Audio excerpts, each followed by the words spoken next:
Okay, so here we go. We are talking about domain and range and some transformations of stuff that you learned last year. And let's start with this. Do you recognize that? Good. That is the absolute value function. I don't know what's wrong with my graphically video, but try to ignore it. Okay. All right, that's the absolute value function. So that's this. If you would please make a short list of ones you're supposed to know. I'll even do it for you. This is what I would want. Y equals absolute value of x, and then just make a little tiny sketch that goes like this. That's not that hard to do. We're going to make a little list of the ones I expect you to already know coming in. All right, so that's one of them. Next one is this. What's it called? Parabola. It's y equals what? X squared. Generally looks like that. Okay. Curvy lines instead of straight lines like on a V. All right, next one we need you to know is this one. Square root is correct. And you make yourself a little picture. It kind of looks like that. Okay. You should have 3 pictures on your paper by now. All right, next. How about this guy? You remember what that one's called? X cubed.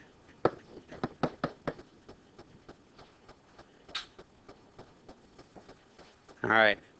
Now, if I move any of these things around, it's really easy. I just got to know, like, the rules about inside and outside and what you can trust and what you can't trust. The stuff that's on the inside is left-right kind of stuff. It takes your shape that you have, in this case a parabola because it's got the little squared, and it takes my parabola and it moves it left-right. But in this case, when you're on the inside, you can't trust it. Like, do you remember how this works? If it seems like negative in the left-right world, negative should move this way, but it won't move that way. It'll move to the right because you can't trust the things that are on the inside. They're counterintuitive is a word your teacher might have used. Okay, so the stuff inside is left and right. The stuff that's on the outside is the stuff that goes up and down. Crucial that you understand that. Would you please write that in your own way, saying that the stuff on the inside is left-right stuff, the stuff on the outside is up-down stuff, and the stuff on the inside you can't trust. It does the opposite of what you'd expect. It seems like that should move 5 to the left, and instead it moves 5 to the right. Stuff that's on the outside you can trust. So this says plus 6 in up-down terms. That seems like up 6, and it is up 6. All right, so this is a parabola that has been moved 5 to the right. So here's the normal parabola. And it's been moved 5 to the right, and then up 6. There we go. Okay? Remember that? Does that ring a bell from last year? I hope. Okay. How about not trusting things on the inside? I got a story about the inside. Wow. I have a friend who actually went to jail. And when he was on the inside, he talked about some of the things you couldn't trust, like, man, crackly noise driving me crazy. When he was on the inside, he had a cellmate who told him about a murder that he had committed, and then realized that he had told somebody about the murder that he had committed. And now there was a person who could be called up in a trial to testify. And so then he started thinking, well, the only person who knows that I killed this person is you. How does that make you feel as the guy he just told about the murder? Great, why did you tell me?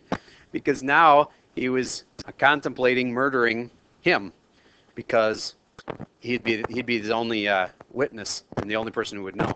But in jail, it's pretty much impossible to kill somebody without being, caught. And they got cameras on people all the time, and it would have been, he probably with them would have just been convicted for that guy's murder. So he didn't murder him, thankfully. Anyway, can't trust anybody on the inside. Next one was he said that the crackly's got to stop. He said that the one of the guards was smuggling drugs to the other inmates, so you couldn't trust that guard. And there was all kinds of just lots of really things that were tough to handle in the inside. So anyway, never trust things on the inside, even in math. All right, so if this guy was going to move to the right, we wouldn't say plus 3 on the inside, we would say what? Minus 3. Let's say you want to get the whole thing to flip. Do you remember how to do that from last year? Yeah, there's a negative. But do you put it on the inside or the outside? Well, it depends. Do you want it to flip left, right, or up, down? Which way did I flip that one? Up, down. And remember what I was saying about inside and outside on the up, down thing? The stuff on the outside is up, down stuff. So if I put a negative out here, it's going to do an up, down flip. If I put a negative on the inside, like that's on the inside, believe it or not, that negative on the inside would make it flip left, right. Okay. Now on a parabola, if you flip it left, right, it won't even you won't even be able to tell you did it. You understand what I mean? If I were able to flip that left, right, you can't really, it's not a rotation, so I can't do it on the smartboard, but actually I can. Here, I can do flip. I call it a flip left, right. There we go. You see how it almost didn't change? It did because I drew it kind of lopsided, but there. All right, so a left-right flip doesn't really do anything on a parabola. All right. How about that plus 2? Does that do something? Yeah, which way does it move? Seems like it should be right 2. But it's left 2 because you can't trust it on the inside. All right, good enough. So now, domain and range from a graph.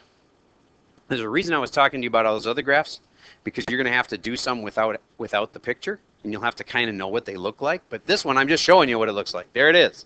And what's its domain? Domain is this way to this way. And if this has little arrows on the ends, it's going to go how far to the left? Negative infinity. And then it keeps going all the way to the right and continues all the way to the right forever, doesn't it? So its domain would be negative infinity to positive infinity. Do you get that? Okay, good. How about the range of it? The range is this way, up and down. Which way? Negative 50 to infinity. Does it get to negative 50? So it's a bracket. All right? So there's domain and range on that graph. Domain and range algebraically is different, though, because you can't know what for sure what the graph is. Now, this one's kind of easy because I know what the graph looks like. It's a parabola that's been shifted 5 to the right and up 6. So it would look like that. And then I can just go, oh, that's easy.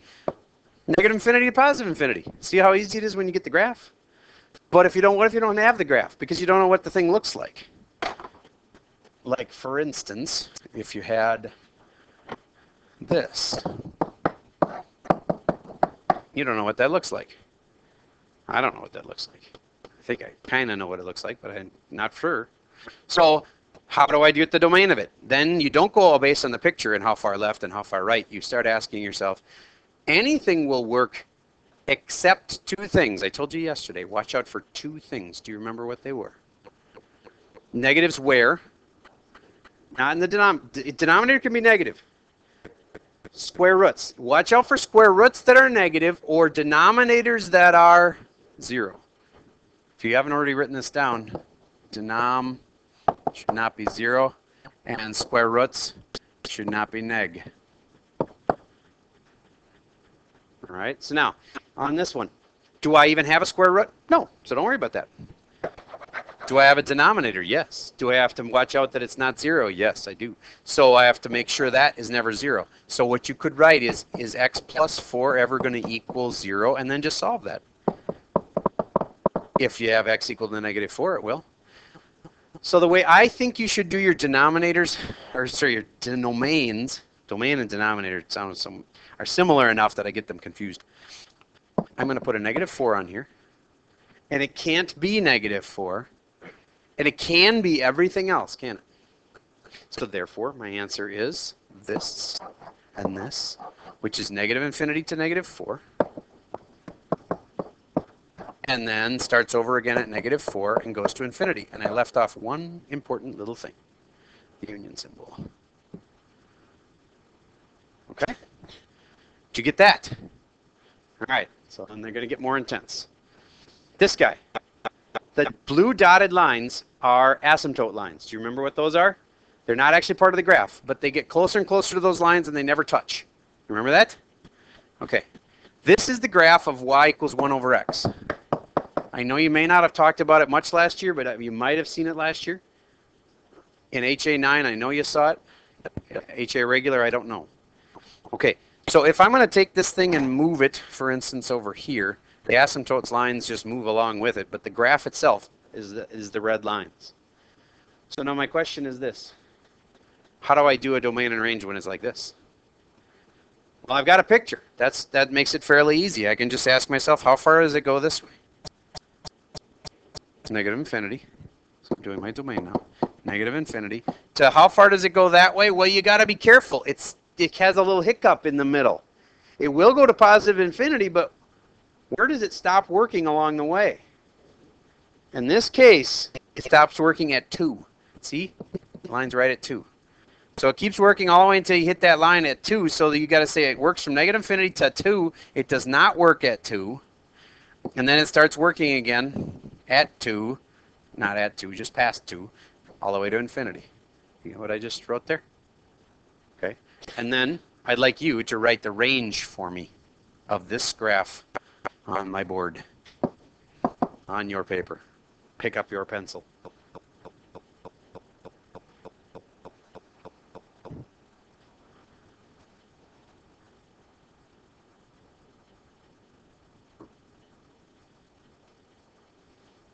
What's the lowest it goes? And then it goes up to where until it stops working at 1. And then it starts again just after 1 and goes to infinity. Raise your hand if you had that right. Okay, good. All right, this one. No picture. Domain. Everything works except negative 2. Done. Range. You need to make it on a. You need to graph it quick. Don't graph it right now. But if you had to graph it, and you had a graphing calculator, it'd be slick. You just type it in. But what would a lot of people forget to type in that would screw it all up? Parentheses. You need parentheses on a fraction. They're there. The calculator wouldn't know it was there though, because if you type this, 3 divided by x plus 2, what would your calculator think you meant? 3 divided by x, and then add 2, and that's totally different, right? So don't forget to put in the parentheses if you had to graph it to see your range. So if you graphed it and you saw it look something like this, then you'd ask yourself for the range, what's the lowest it goes? Negative infinity. And if you get a line like this, you can figure it's probably an asymptote line, meaning it's probably not ever going to go above that line. It's probably going to get closer and closer to, in this case, 0, and never touch it. Okay, so then in this case, the range, if this were the graph of that, I'm not saying it is, but if it were, you'd say it was negative infinity all the way up to 0, and it never touches 0 either, and it never continues after that. All right, I'm going to draw you a picture. I want you to tell me the range.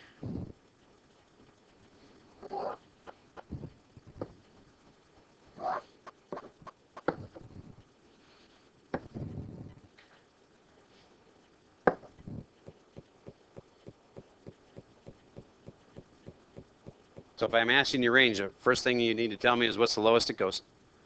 Negative infinity. And then it stops at 0. And then it starts up again and goes to infinity. Remember, range is this way and that way. And if it stops along the way, you got to note that. All right. How about this one? Does it even have a denominator? So don't worry about that. But square roots aren't supposed to be negative. And then how do I write this? I would recommend you write 3x minus 5 is supposed to be bigger than or equal to 0. Remember, it can be 0. A lot of kids screw that up and they think that you can never have 0 here. You can have 0 there. Square root of 0 is fine. It's 0. So it can be 0. That's why I say or equal to. But if you just always take what's underneath the square root and you write a little thing like that and you solve it, you'll have your answer. Mark, would you please solve that? Just add 5 to both sides, do what you need to do. What is the domain for this function then?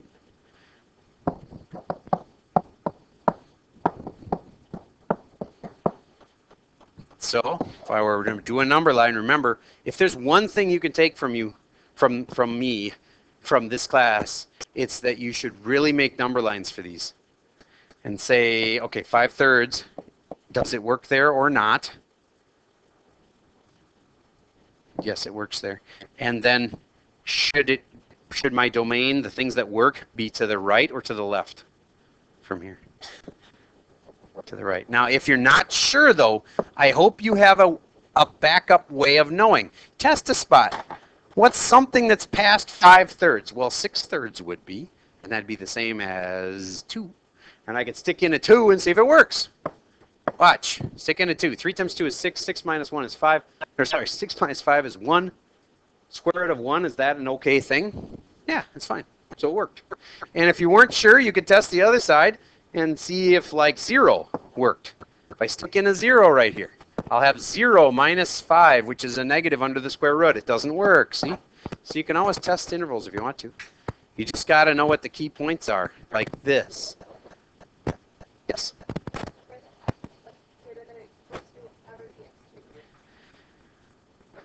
Will this number ever be extraneous, as in a number that doesn't really work? Yes. I'll give you an example. In fact, we are going to do one before the end of the hour where that happens. All right, try this one.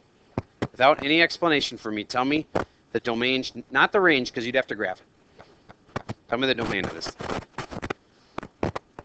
Anybody have any idea why this thing's making all that scratchy noise?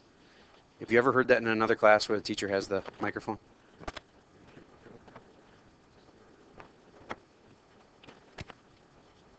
My theory is that it's static electricity building up, and then because it's like it'll be fine, and then all of a sudden after like 5 minutes it just starts to get worse and worse and worse and worse and worse, and then if I like move the cord around a bunch and touch it and stuff, then it stops doing it. I'm thinking that it's static electricity. I know if there's electrical field that would screw up the signal, but anyway. Okay, what you should be thinking is, okay, domain is about denominators and square roots. There's no denominator here. There's a square root. So maybe I should take what's under the square root and make sure it's never negative. So hopefully you wrote this. And then you solved it.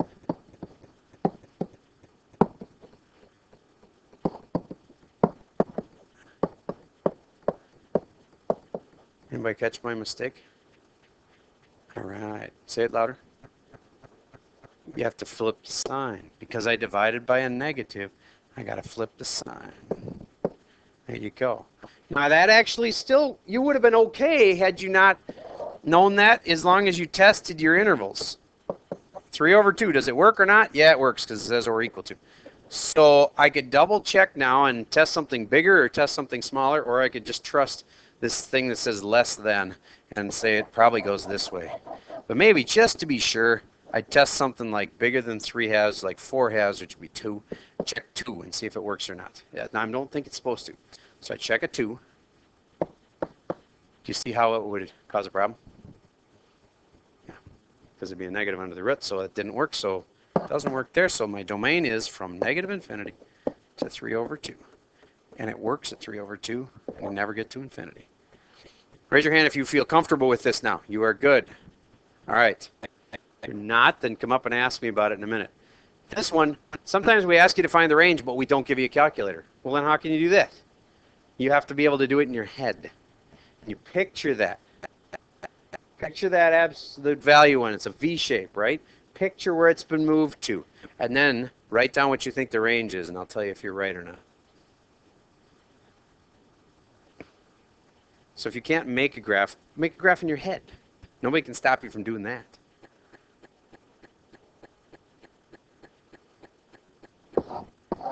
Now some of you are concerned about the 2 in front of the, don't worry about that. So it's a little steeper. Who cares? It doesn't affect how low it goes. +1, up 1. And it's a little bit steeper than normal, like the V's a little bit skinnier. That's fine. So it goes from, the lowest it goes is what? 2. Does it get to 1? Never get to infinity. Okay. Almost the last one. Write this one down. Hopefully you remember what I told you to do with square roots.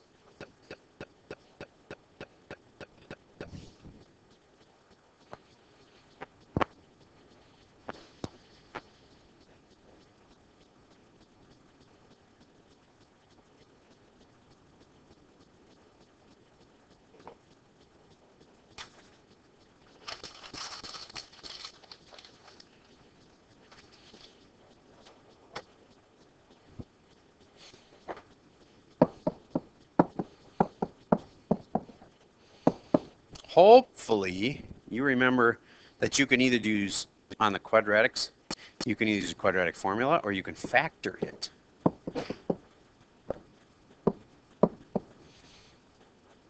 So x is 0, x is 2.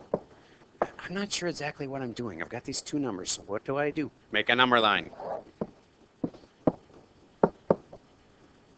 Do they work at 0 and 2? No, those are the, well, wait a minute. Those are the things that makes it 0. Is it okay to be 0 underneath the square root? Yes, it is. So those things do work. And if you weren't sure, what could you do? You could test it. You could stick in a 0 into this equation and see if it causes a problem. No, it turns into 0. Is square root of 0 okay? Yeah, it's okay. All right, so both of those work. And then how do I tell where it works otherwise, other than that? You can always test something like -1. Maybe test 1. Maybe test 3. Just make sure you're not going to get answers that come out negative. So if I stick in a 1, I'd have 1 squared minus 2 times 1. That would be 1 minus 2, which would be negative. That would be a problem. So 1 is not a good thing. Turns out that 3 squared is 9 minus 2 times 3 is 6. Minus 6 is 3, so that works. And I think it works here too. So your final answer, negative infinity to 0, bracket, union with 2, bracket, to infinity. All right, last ultimate hard one. And this is the one I was talking about, you were talking about. It's not incredibly hard. It's got a trick in it though.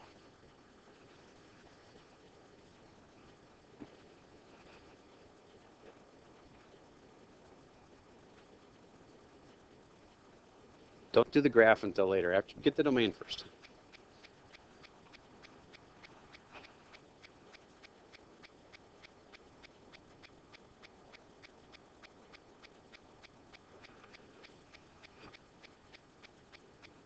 So if you were supposed to take one thing away from this class, it was that you're supposed to have a number line, and that you're supposed to put P points on it.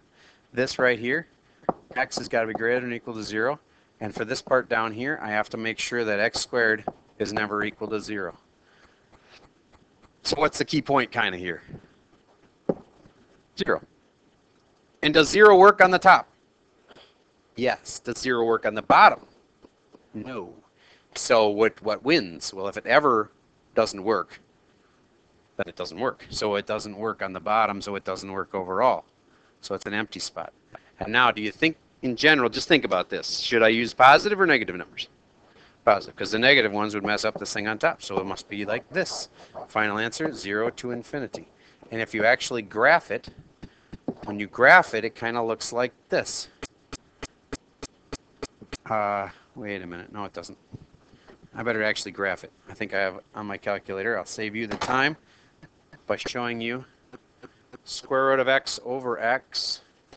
It's right here. Square root of x over x squared. I hit graph, and it looks like this. Now, I know you aren't seeing enough of it to be able to be sure, but what do you guess that gets closer and closer and closer to, but will never touch? 0. Remember, we're talking range here now. So it's up, down. So the lowest it goes is 0. What's the highest do you think it probably goes? Infinity. So 0 to infinity is the right answer for the domain and the range in this one.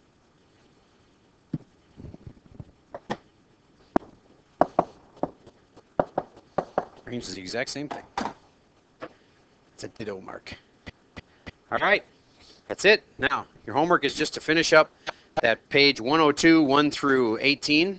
I had assigned 1 through 16 before. It's just 2 extra problems. They're about range. It's fine with me if they're ones that you don't recognize, that you can graph it. And if you do recognize them, they're like square roots or whatever, then you shouldn't have to graph it. You should be able to do it in your head.